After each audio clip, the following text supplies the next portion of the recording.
ಅಯ್ಯೋ ಪೆಟ್ರೋಲ್ ಬೇರೆ ಖಾಲಿ ಆಗೋಯ್ತಾ. ಟೈಮ್ ಬೇರೆ ಆಯಿತು. ಇನ್ನು ಅರ್ಧ ಕಿಲೋಮೀಟ್ರ್ ಅಷ್ಟೇ ಇರೋದು. ನಡ್ಕೊಂಡು ಹೋಗ್ಬಿಡೋಣ.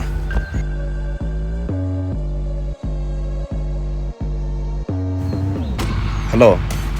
ಅಯ್ಯೋ ಬರ್ತಿದ್ದೀನಿ ರಾಮ.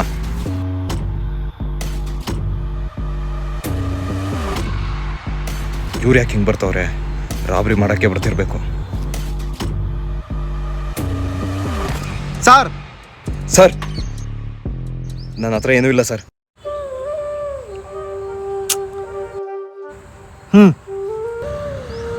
ಸರ್ ನಿಮ್ಮ ಕೀ ಗಾಡಿಲೇ ಬಿಟ್ಕೊಂಡ್ಬಿಟ್ಟಿದ್ದೀರಾ, ಅದನ್ನು ಕೊಡೋಣ ಅಂತ ಬಂದೆ ಸರ್. ಸರ್ ಸಾರಿ ಸರ್, ನಿಮ್ಮನ್ನು ನೋಡಿ ಯಾರೋ ರಾಬ್ರಿ ಮಾಡಕ್ಕೆ ಬರ್ತಿದ್ದಾರೆ ಅನ್ಕೊಂಬಿಟ್ಟೆ ಸರ್. ಅದಕ್ಕೆ ಅಷ್ಟು ಫಾಸ್ಟಾಗಿ ಓಡ್ ಬಂದ್ಬಿಟ್ಟೆ. ತಪ್ಪು ನಿಮ್ದಲ್ಲ ಬಿಡಿ ಸರ್, ಈ ಸೊಸೈಟಿದು. ಈ ಟೋಪಿ ಹಾಕೊಂಡಿರೋರ್ನೆಲ್ಲ ಬರೀ ಕಳ್ಳರು ಕೊಲೆಗಾರರು ಅಂತಾನೆ ನೋಡುತ್ತೆ. ಇರ್ಲಿ ಬಿಡಿ sir. Happy Ugadi. Sir Eid Mubarak.